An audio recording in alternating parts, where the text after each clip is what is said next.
আসসালামু আলাইকুম ভিউয়ার্স, কেমন আছেন সবাই? আশা করি আপনারা সবাই ভালোই আছেন। তো নবম পে কমিশন রিপোর্ট জমা দেওয়ার যে সময় জানালো পে কমিশন, এই বিষয় নিয়ে আপনাদের সঙ্গে আজকে আলোচনা করব।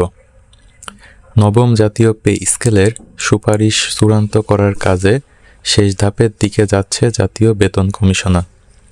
সংশ্লিষ্ট সূত্র জানায়, আগামী মধ্য জানুয়ারির মধ্যেই কমিশন তাদের পূর্ণাঙ্গ সুপারিশ জমা দেওয়ার বাধ্যবাধকতার মধ্যে রয়েছে। তবে এখনও গ্রেড সংখ্যা, সর্বনিম্ন ও সর্বোচ্চ বেতন সহ বেশ কয়েকটি গুরুত্বপূর্ণ বিষয়ের সদস্যদের মধ্যে চূড়ান্ত ঐক্যমত হয়নি। এর কারণে আরও দুটি পূর্ণ কমিশন সভা আয়োজনের পরিকল্পনা রয়েছে।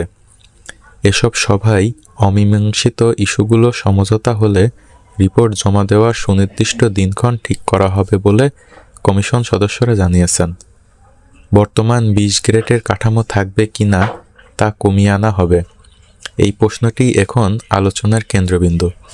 কমিশনের একটি অংশ মনে করেছে, বিদ্যমান 20টি গ্রেড বজায় রেখে কেবল যৌক্তিক হারে বেতন ভাতা বাড়ানোই সবচেয়ে বাস্তবসম্মত সিদ্ধান্ত হবে।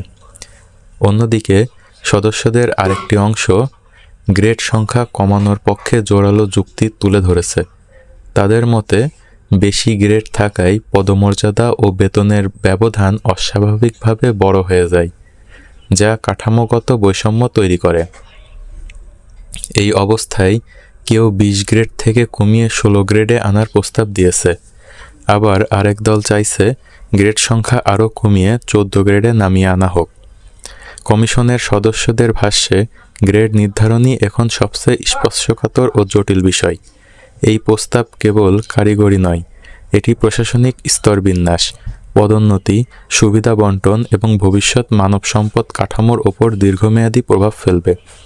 তাই সবাই একমত না হওয়া পর্যন্ত কোনো সিদ্ধান্তই চূড়ান্ত করা হবে না।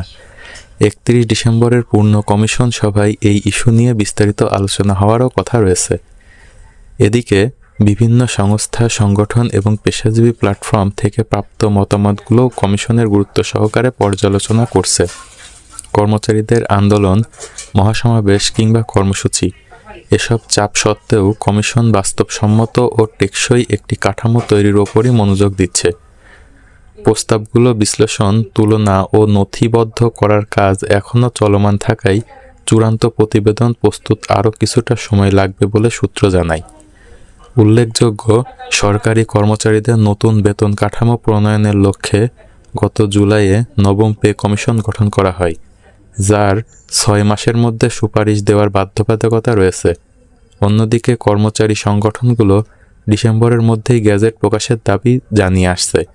এই প্রেক্ষাপট, কমিশনের সময়সীমা, বাস্তবতা ও প্রত্যাশার চাপ সব মিলিয়ে নতুন পে স্কেল চূড়ান্ত করাকে এখন একটি গুরুত্বপূর্ণ নীতি নির্ধারণী চ্যালেঞ্জ হিসেবে দেখা হচ্ছে।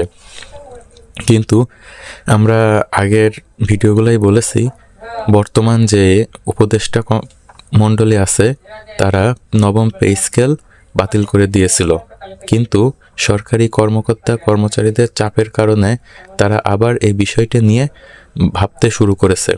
তো আশা করা যায় ভোটের আগেই নবম পে কমিশনের প্রস্তাবটি বাস্তবায়ন হবে এবং বেতন স্কেলে অ্যাড হবে। তো এই ছিল আজকের আপডেট। ধন্যবাদ। পরবর্তী আপডেট পেতে হলে আমাদের চ্যানেলের সঙ্গেই থাকুন। তো অবশ্যই চ্যানেলটি সাবস্ক্রাইব করে রাখবেন।